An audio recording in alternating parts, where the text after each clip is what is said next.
Hello everyone. Are you wondering what slay means? Let's explore.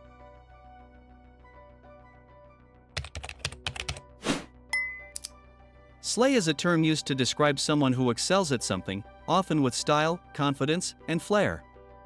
When someone is said to slay, it means they are performing exceptionally well, whether it's in their appearance, work, or any other aspect of life. The word is frequently used in a positive, empowering context, celebrating individuals who stand out and achieve greatness.